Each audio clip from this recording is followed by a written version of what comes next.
Bonjour tout le monde. Nous sommes aujourd'hui le dimanche 12 mai 2024 et on vient de quitter ce matin l'aire de Chihury. On remonte toujours doucement vers la France. D'ailleurs, notre prochain arrêt sera le dernier en Espagne avant de passer la frontière.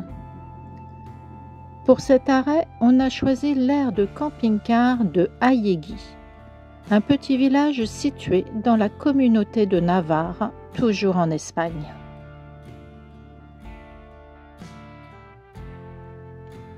Ayegui est situé dans une enclave privilégiée, tout à côté du Camino de Santiago et du monastère d'Irach, qui est l'un des joyaux du pèlerinage.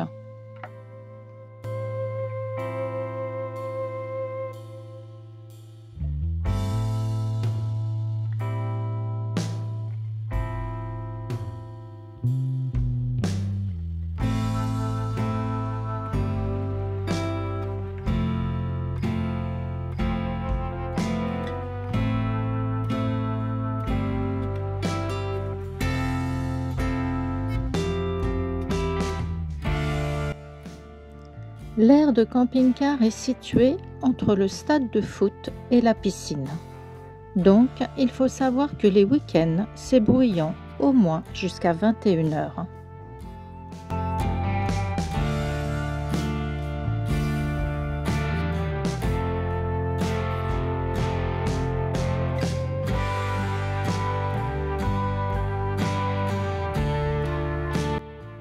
L'aire est payante. Il vous faut des pièces de monnaie uniquement.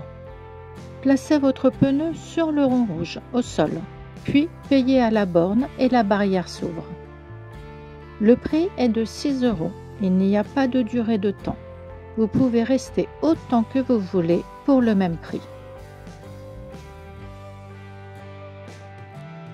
L'aire comporte 20 places, mais impossible d'y mettre 20 camping-cars. Ou alors, plus personne ne peut sortir de chez soi. Je m'explique. Les places sont tellement étroites que systématiquement, vous vous retrouvez collé à votre voisin.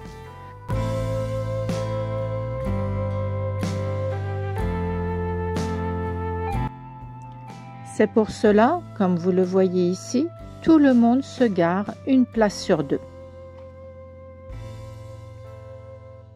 Les places ne sont pas très longues non plus, mais on peut, si vous êtes du même côté que nous, déborder sur la pelouse derrière.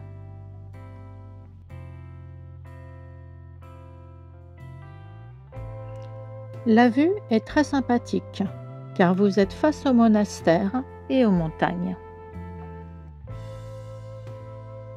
Des tables de pique-nique sont également à disposition, mais elles sont malheureusement dans un piteux état. La vidange n'est pas très grande, mais assez facile d'accès. Il y a une vidange pour les cassettes au sol, au pied de la borne.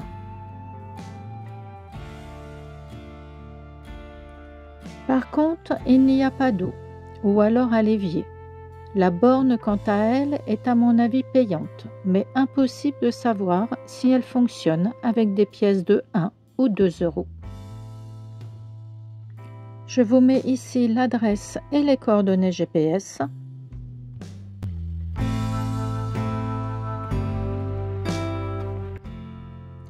Ainsi que les tarifs.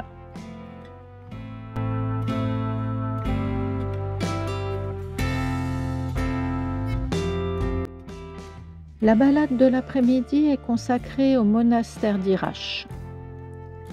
Situé sur le chemin de Saint-Jacques-de-Compostelle, il est une halte quasi obligatoire pour les nombreux pèlerins.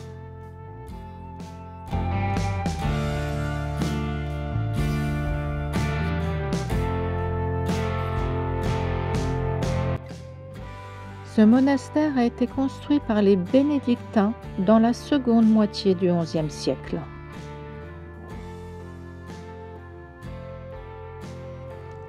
Il a été successivement un hospice de pèlerins, puis une université, un hôpital militaire et enfin un collège religieux.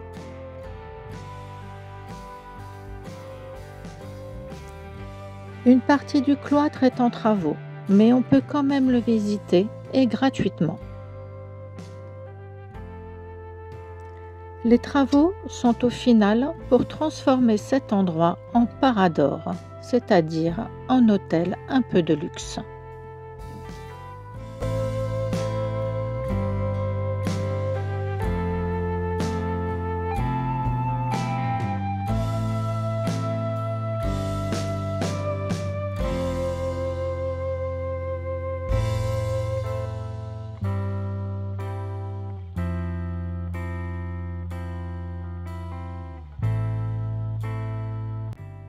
Juste à côté, on trouve le musée du vin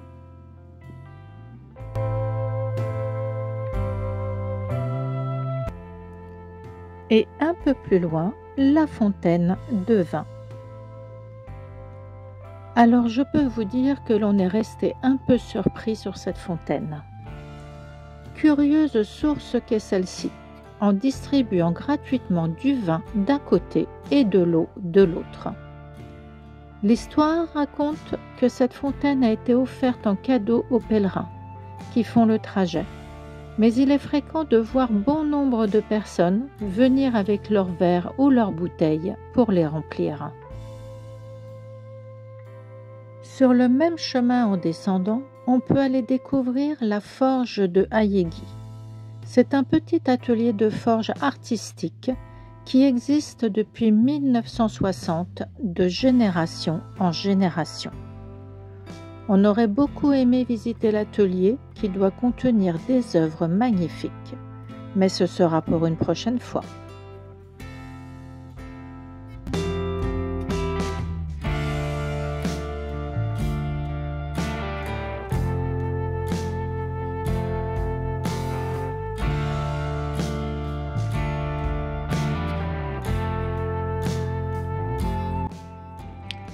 Le lendemain, on profite d'un petit rayon de soleil pour partir à la découverte de Estella, ville qui est tout à côté de Ayegui. On entre dans cette ville fortifiée par la porte de Castille, porte médiévale du XIIe au XIIIe siècle. C'est un point de passage pour de nombreux pèlerins. Dans l'enceinte de la ville, à plusieurs endroits, on peut voir des peintures murales qui permettent d'égayer certaines rues un peu tristounettes.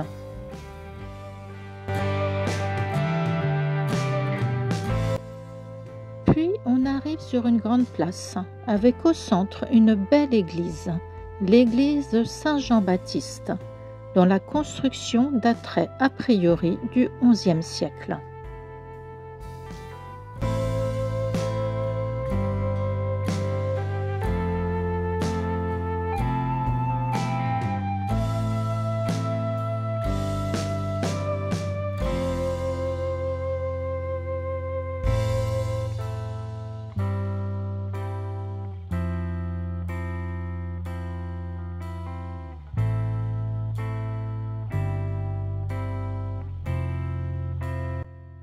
On continue et on arrive au niveau du pont de la prison.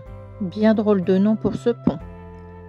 Ce pont sauve les eaux de la rivière Ega, qui traverse presque entièrement la Navarre. Reconstruit à l'identique en 1973 pour remplacer celui démoli 100 ans plus tôt.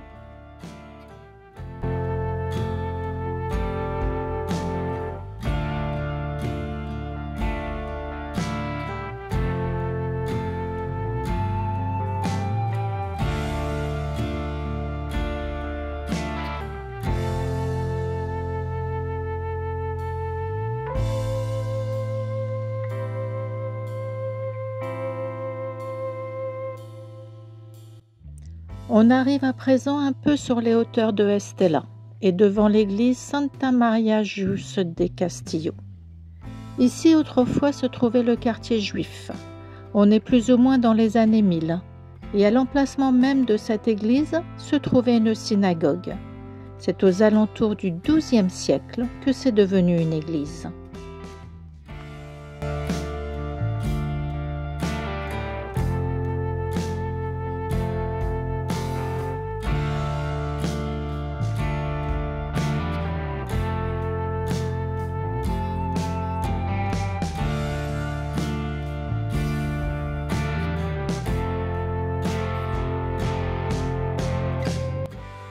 On continue la balade et cette fois on arrive devant le palais Saint-Cristobal. C'est un magnifique bâtiment construit dans les années 1550, dans la rue principale et la plus fréquentée de la ville à cette époque.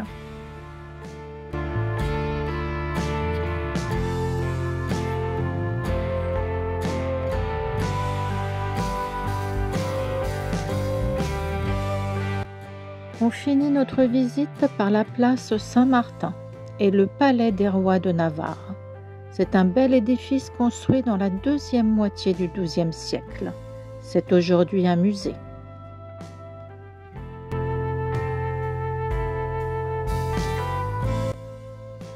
Sur cette place, on peut également voir la fontaine aux lions du XVIe siècle.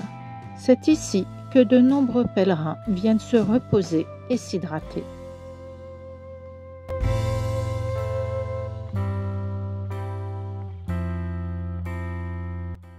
Juste à côté, on peut voir l'église de San Pedro de la Rua. C'est l'église principale de la ville. Son cloître du XIIe siècle est considéré comme l'un des joyaux de Navarre.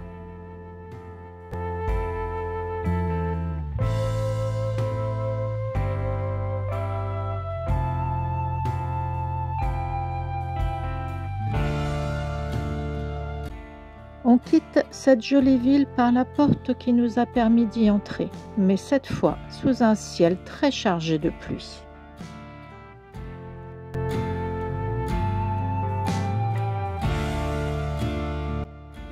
C'est ici que se termine cette vidéo.